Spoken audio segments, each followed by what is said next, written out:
কোরআন মাজিদ শিখতে হলে কয়টি বিষয় জানতে হবে? 1 নম্বর কি? 2 নম্বর, 3 নম্বর, 4 নম্বর, 5 নম্বর, 6 নম্বর, 7 নম্বর, 8 নম্বর। গুণাত্ম কি? গুণাত্ম গুনগুনিয়ে পড়া, নাকের মধ্যে ধরে পড়া, লুকিয়ে পড়া। আচ্ছা, ইকলাব হরফ কয়টি? আচ্ছা, নুন সাকিন ও তানবিন কয় প্রকারে পড়া যায়? 4 প্রকার। কি কি? ইকলাব হরফ কয়টি? একটি। বা ইকলাব হরফ কয়টি? একটি কি? বা। ইদগাম হরফ কয়টি? কি কি? ইয়ার মালুন একসাথে কি বলা হয়? ইদগাম হবে কয় প্রকার? ইদগাম কয় প্রকার? ইদগাম 2 প্রকার। ইদগামে বাগুন্না, ইদগাম বাগুন্না হবে কয়টি? 4টি। কয়টি? 4টি। ইয়ামিন ওয়াউন, ইয়ামিন ওয়াউন একসাথে কি বলা হয়? ইয়ামুন। ইদগাম বাগুন্না হবে কয়টি? আলিফ কয়টি?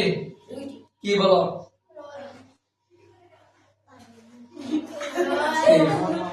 র লাম কি হবে? মনোযোগ নাই, এই ঘরে মধ্যে দেওয়া আছে, পড়াচ্ছি, মনোযোগ নাই। র লাম কি হবে? র লাম ইদগামে। আমরা গতকাল পড়েছিলাম ইদগামে বাগুন্না পরিচয়। ইদগাম বাগুন্না কি করতে হবে? গুন্নার সহিত মিলিয়ে পড়তে হবে। নুন সাকিন বা তানবিনের পর যদি ইদগাম বাগুন্না হরফ আসে, ওই হরফকে তাসদীদ দিয়ে গুন্নার সহিত মিলিয়ে পড়তে হয়। আমরা এটা পড়েছি। আজকে পড়ব ইদগামে বাগুন্না পরিচয়। বলো ইদগামে বাগুন্না পরিচয়। নুন সাকিন বা তানবিনের বামে ইদগামে বাগুন্নাহর কোন হরফ আসিলে ওই হরফকে তাসদীদ দিয়ে গুন্নাহ ছাড়া মিলিয়ে পড়িতে হয়।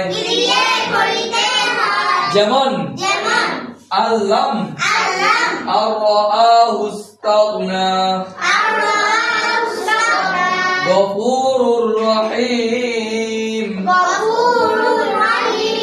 এখানে নুন সাকিনের পর হরফটি কি? লাম। কি আছে? লাম। এখানে নুন সাকিনের পর র, এখানে তানবিনের পর র।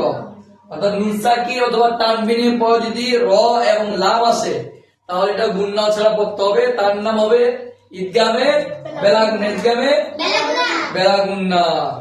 ইনশাআল্লাহ আগামীকাল এটা 3 নিব। ঠিক আছে? পড়া শুরু করে দাও সবাই।